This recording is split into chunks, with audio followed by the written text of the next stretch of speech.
Let's see.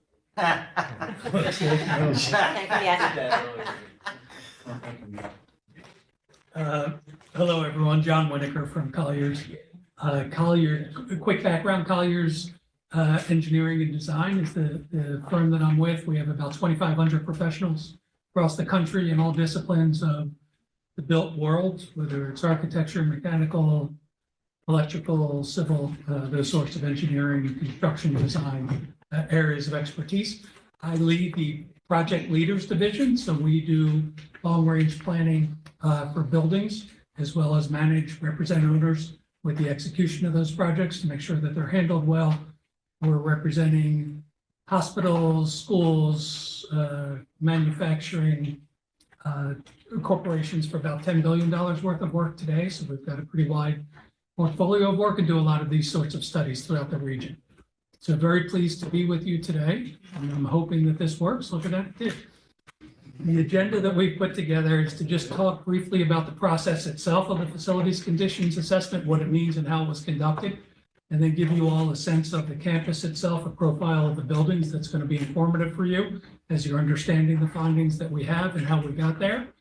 I'll show you some project photos so you can visualize what we're talking about, what's included in the report before we get finally to the financial needs summary. We'll then leave whatever time is necessary for any questions and answers you may have.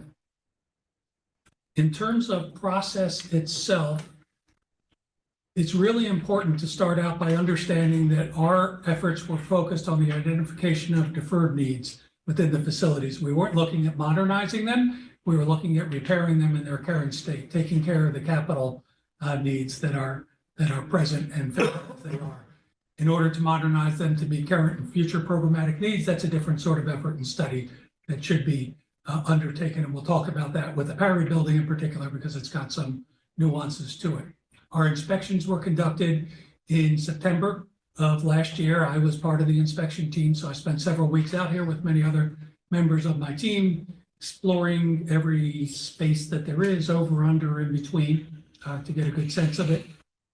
Mr. Bambino was able to supply us with a number of relevant reports that were undertaken by other firms in the recent past.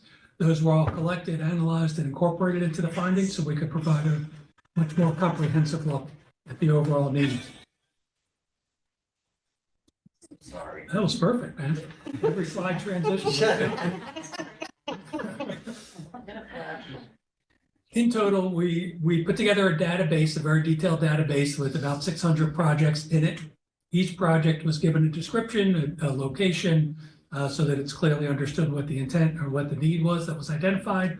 Also an estimated cost of repair, what's known in the industry as hard costs, as well as soft costs. Hard costs being the construction cost, the soft costs would be any engineering costs, design, contingencies, whatever else, permitting fees that may be relevant, so that if one of these is undertaken, that you have a real budget to work with. Along with that, we talked a lot about giving some sense of the relative urgency of need or priority. We, in the end, used 3 priorities in this study. Priority 1 being the highest priority and 3 being the least of those. But we'll get into that as we get into the findings.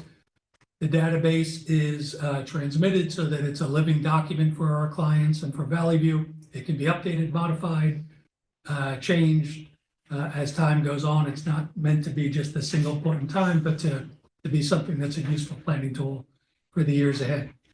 Parry building I mentioned briefly, and I will again at the conclusion of this, because it's largely abandoned. Our efforts in our study were really just to protect the envelope itself, make sure that it stayed standing, as well as to address some of the critical infrastructure around mechanical, electrical, and life safety systems.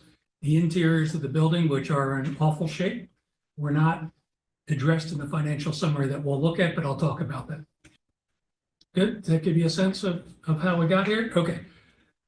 Let's look at some of the projects. Oh, I know, sorry. I wanted to give you a profile of the campus itself, because this, obviously an aerial, but really important to understanding these needs. So in the middle of it, my little pointer is not going to work on the screen, but the Simon building, right underneath my little red dot, is the original building on the campus, built in 1957, about 40,000 square feet, and it's 67 years old now.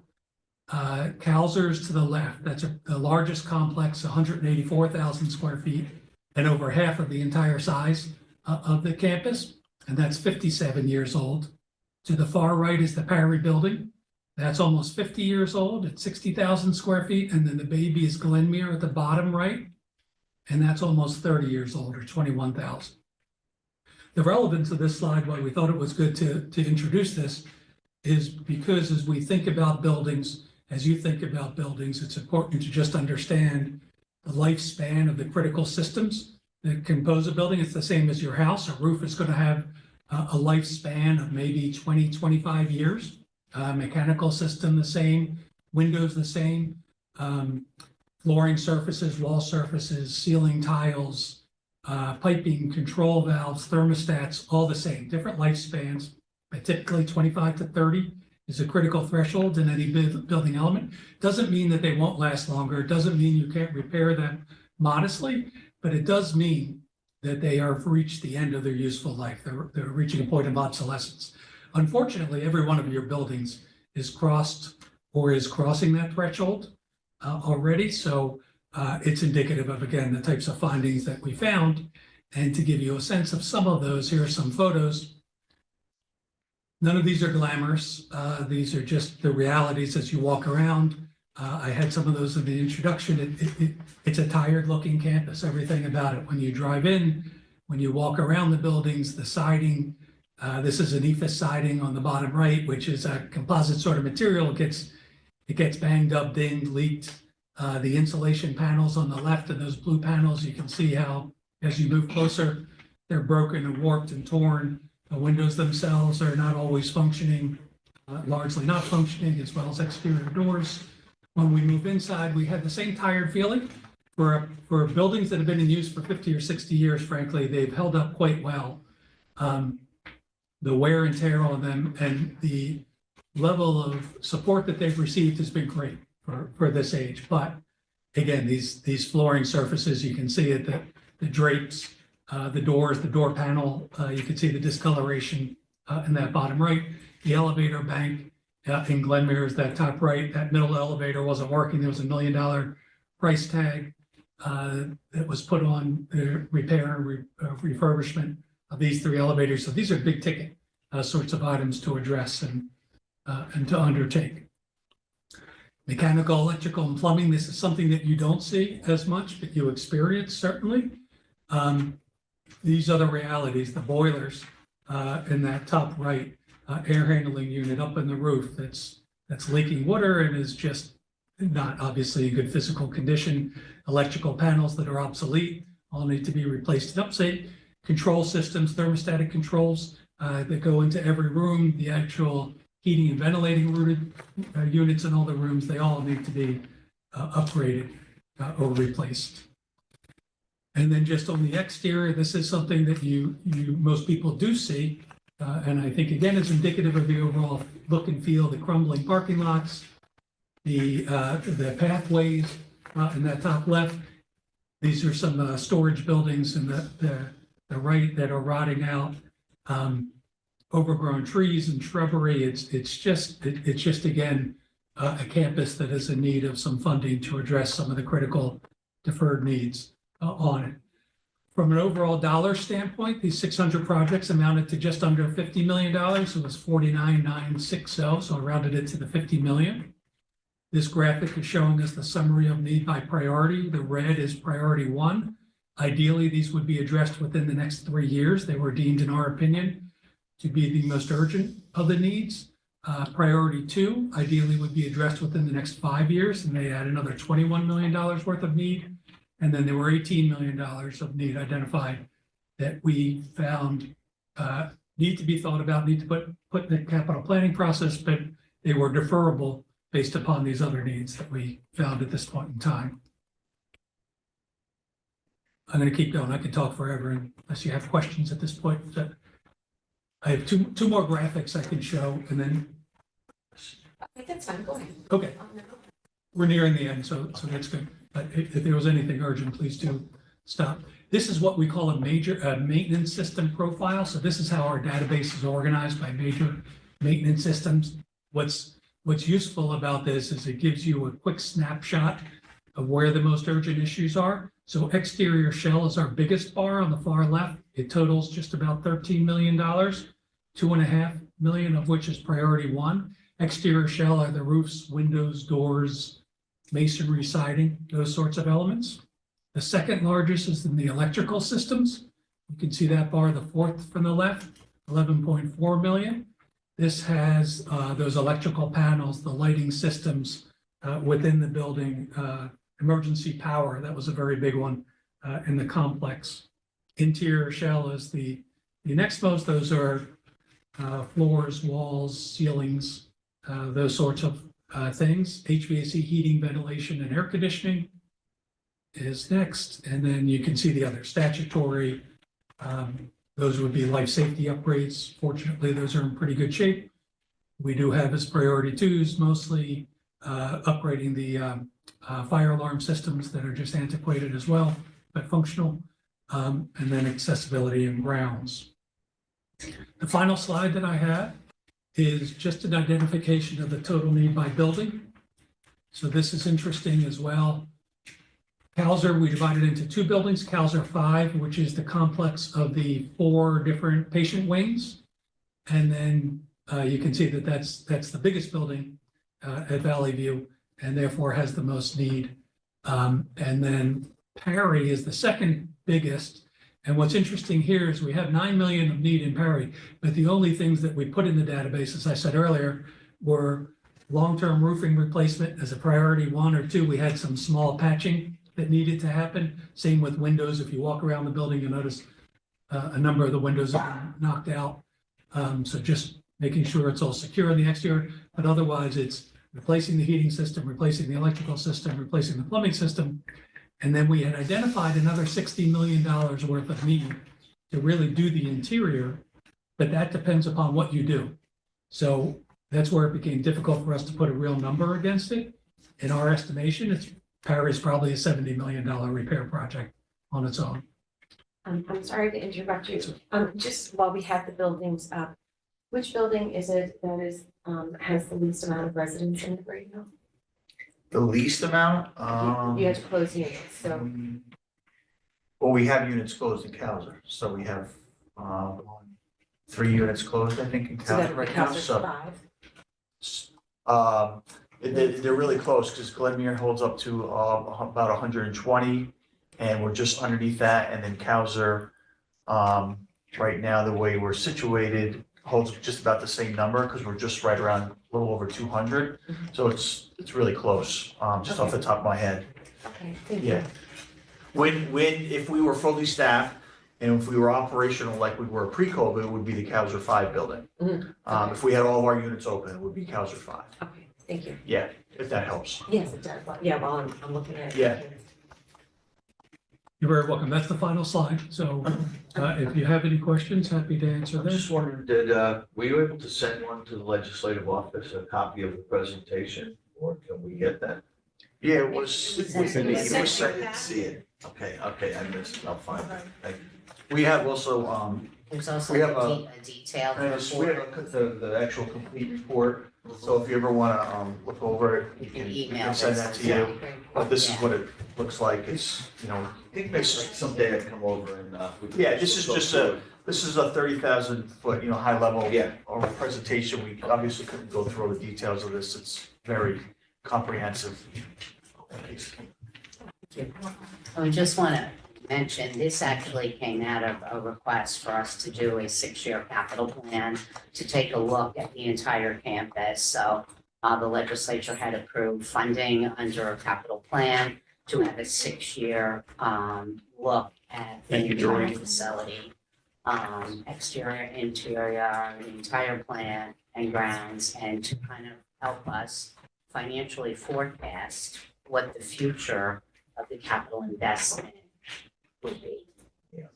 Okay, and I think something that's very important that he's saying, this is not to renovate and create a different medical living environment for the residents. Is that correct? That's correct. This is just to really bring it back to where it once was. And just along another note along this, how is all the projects going that we doing the oil burner, the burners and all that? Or that could be for another day's conversation. Where Yeah, we can give you an update on that next month. Yeah. We have, you know, we have, you have approved a lot of projects that Yeah. this report is really good because it really helps us zero in on the priority ones. Yeah. Because we have an idea, but until you do this kind of a study, it really kind of brings it home. So, and I think we asked for, that was around 15 million for the 2025 Yeah. budget. As a So- result of this study, we have proposed additional capital projects in the 2025 plan that show that in priority one. Yeah.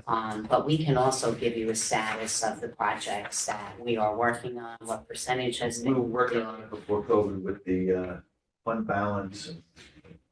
Yeah, we can, Did some bonding and. yep, Yeah, we've We moved can- to So towards if you update bonding. that too, and then just as a kicker at the end, Yeah. sure. an update on the sewer.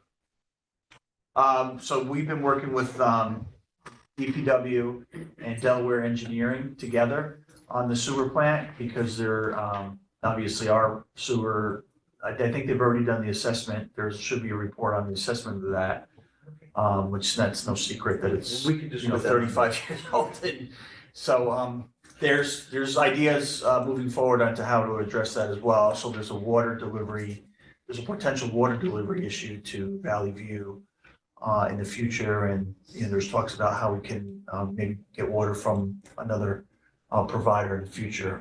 If you can do that for next month. Sure.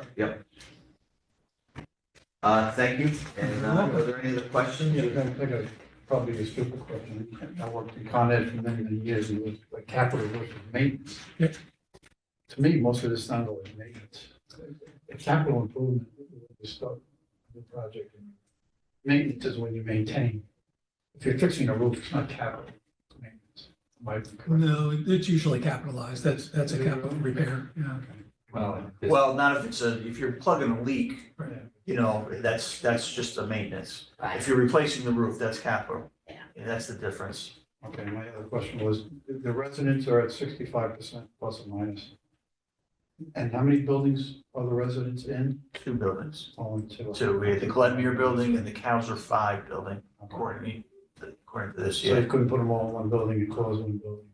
No, So not this each time. building is at 65, one's not at 90? So I'll show you on the screen. So this is the Glenmere building. This is the newest building, 1996. There's 3 units here, up to 120 residents right now. All 3 of these units are open. So it's 3 units potentially times 40 on each unit. And then this, when it's fully functioning, there's 2 units in each of these buildings, one on the first floor, one on the second floor. Right now, the first floor of this building is open. It's short-term rehab.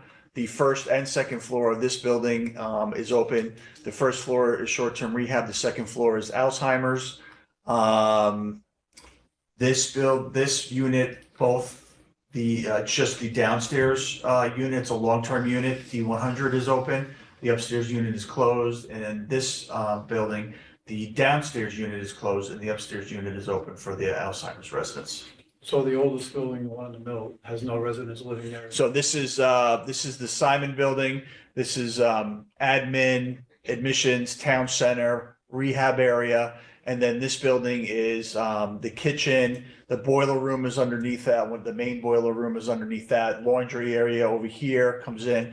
This is finance, social services, Pete's office, staff resources, medical records, all in this area here. Mostly office space. Thank you. If that helps. Yeah. Thank you, Lawrence. Yeah. Are there any other questions or concerns? All right, well, thanks. That's quite an eye opener. Very much. Good job. Appreciate it. Thank you so much. Okay, Lawrence, we're back here to item number 2D. It's a request supplemental appropriation of funds for a proposed 2024 capital expenditure to respond to priority items identified in the facilities condition assessment relative to safety and/or regulatory requirements in the amount of $250,000. Bonding, it's a legislative request number 180. Can I get a motion? Sutherland and Ramos. All right, Lawrence. So, yeah, based on this assessment, we would like to have $250,000 available for priority one issues that may come up, specifically to life safety, Department of Health requirements. Any of these, we could use these funds for anything that's not covered under our current projects that have already been approved. Okay,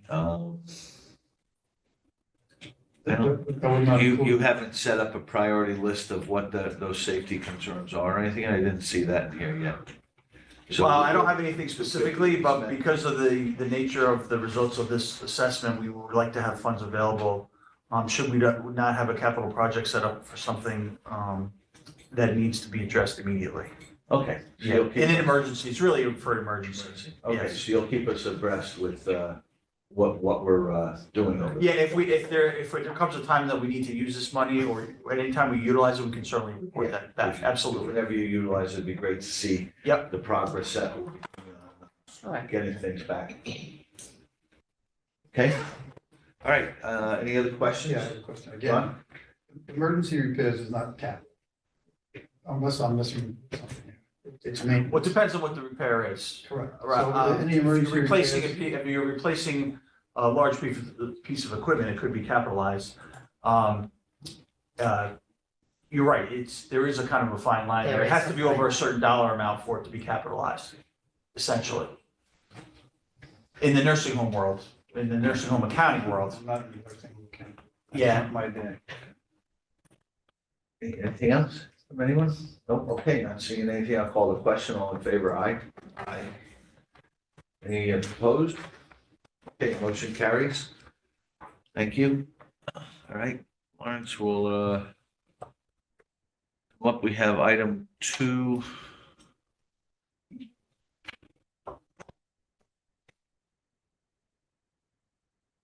Two E, request supplemental appropriation of funds for proposed 2024 capital expenditure to begin design phase for replacement of the current medical oxygen delivery system.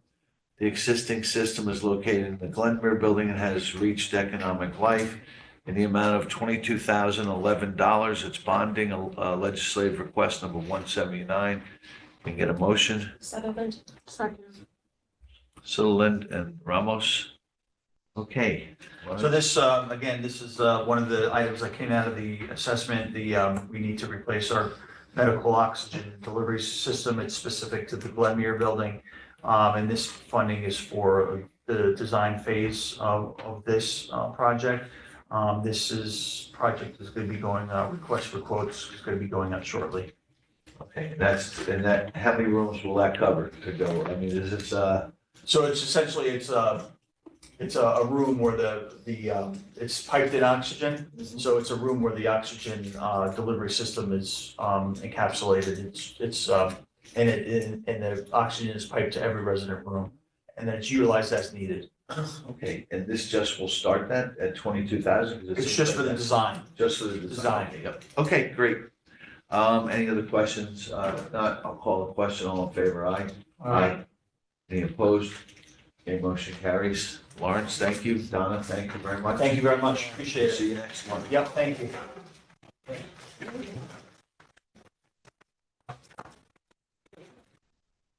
Okay, agenda item number 4, Dr. Alicia Pointer, Commissioner of the Health Department.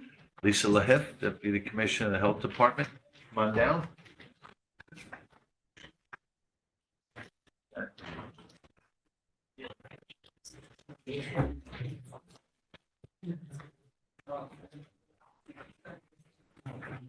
Okay, we have item 4A, request to accept and appropriate funds from New York State Department of Health for year 4 of 5 of the Creating Healthy Schools and Communities Grant for the period of 6/1/24 through 5/31/2025 in the amount of $305,000. Legislative request number 174. Can I get a motion? Sutherland and Ramos. Okay, Doctor. This is a long-term grant that we've had for a while. Basically, the purpose of the grant is to help workplaces and schools develop programs or policies to encourage things like physical fitness, healthy eating, healthy behavior. And so we have, this grant covers 2 of our staff, but also covers things like materials for creating healthy kitchens and daycares, or physical fitness infrastructure and activities in schools or workplaces. We also work with planning, who helps us with kind of the creating healthy communities parts and working on creating infrastructure in communities so that they can encourage things like physical activity. Okay. Any questions? Right, not hearing any, all question, all in favor, aye? Aye. Any opposed? Motion carries. Okay, next up, we have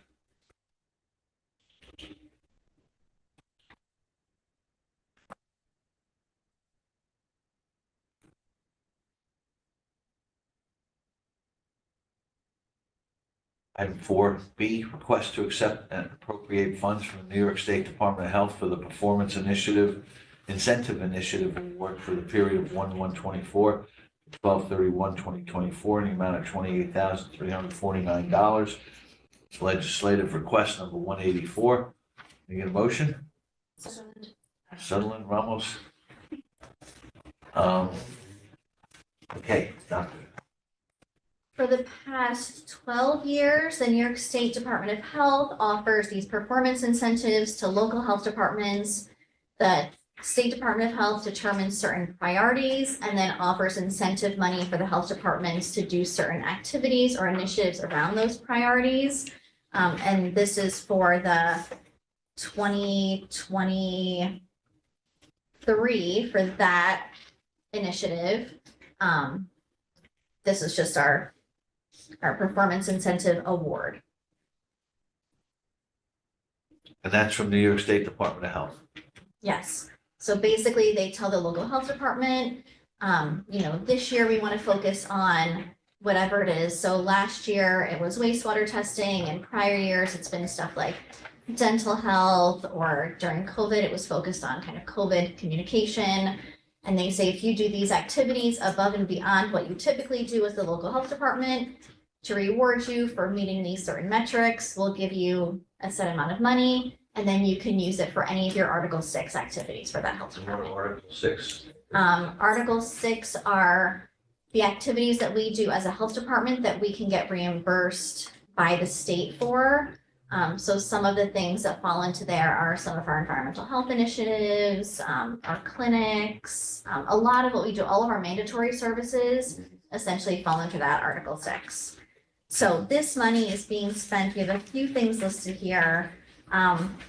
One of the items is, we'll talk a little bit about, we've talked about this before, our new initiative at the Newburgh Armory, working with kids and families, so being able to give books and educational supplies to those kids and families, training our staff in helping to run some of those parent-child groups.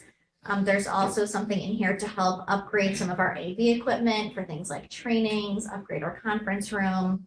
But really, we can, for the New York State Department of Health, anything that's Article 6 eligible, we can Okay. spend this money on. Great. Any other questions, comments? Nope, not hearing any. I'll call a question. All in favor, aye? Aye. Any opposed? Okay, motion carries. All right.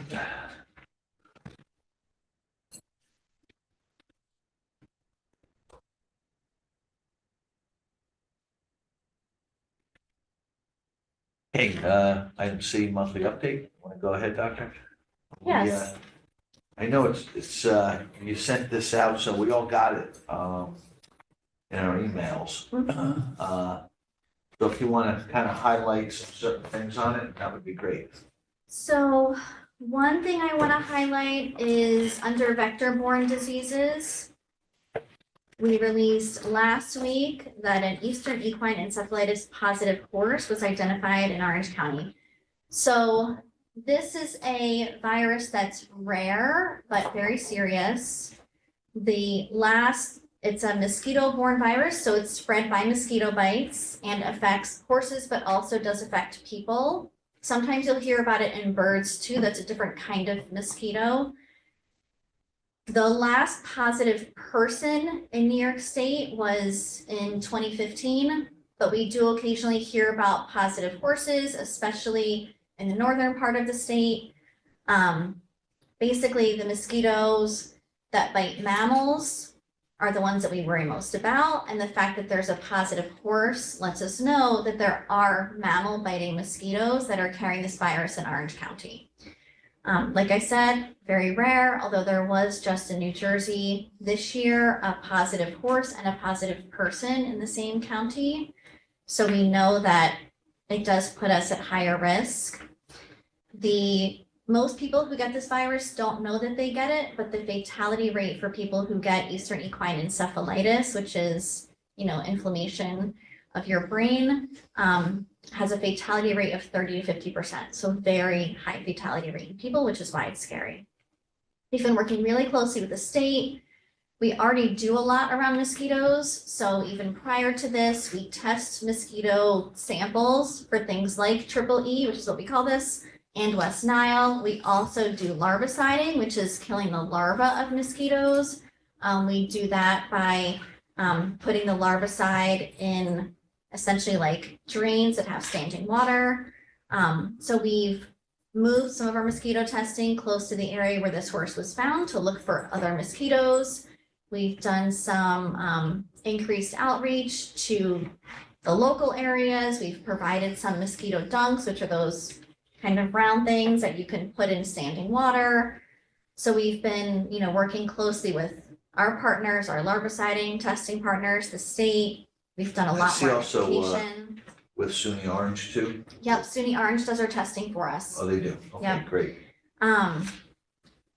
So we've been trying to put out the word that people really need to make sure that they're protecting themselves, wearing their bug spray, trying to avoid going out. This particular mosquito tends to bite like dusk and dawn, so avoid going out in the evenings unless you're protected.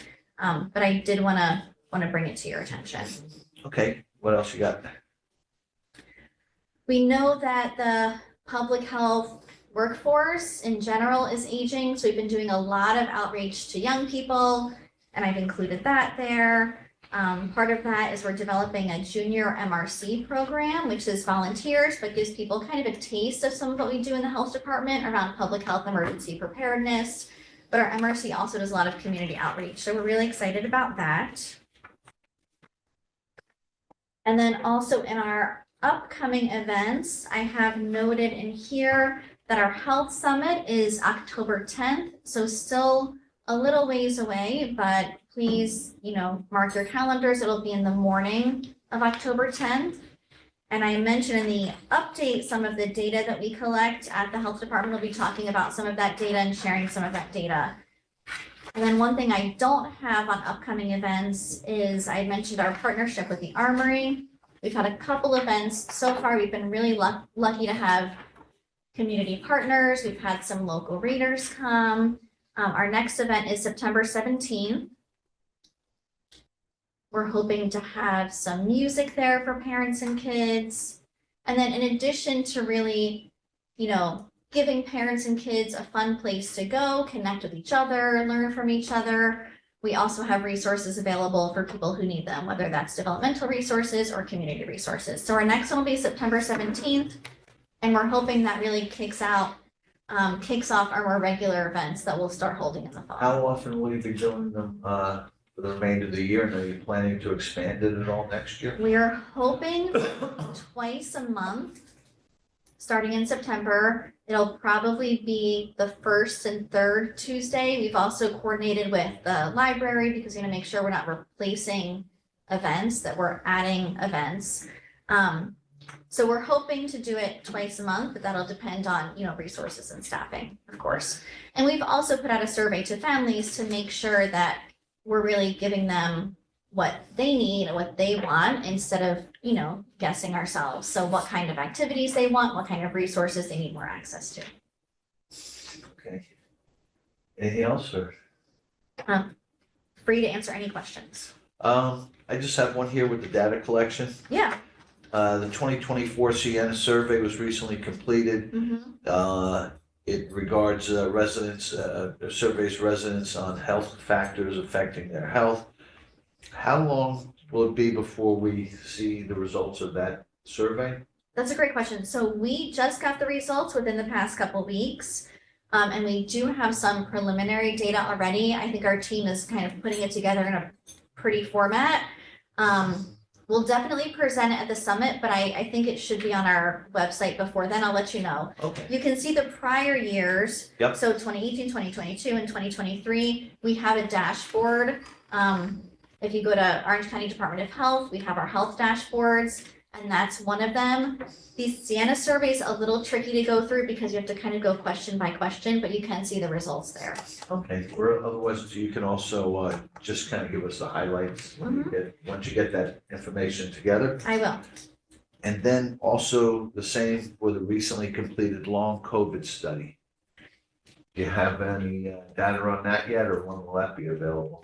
So we do have that data available. I actually, just before I got here, I received some fact sheets that we're gonna put out to the community, but I can send something separately to You you can send too. them to Doreen and can send them out to all legislators. Mhm, Every part of the county was affected.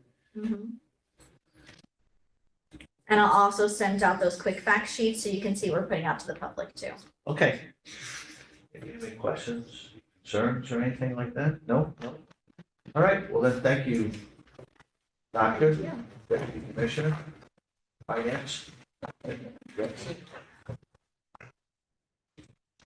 All right, that clears the desk, so I'll take a motion to adjourn.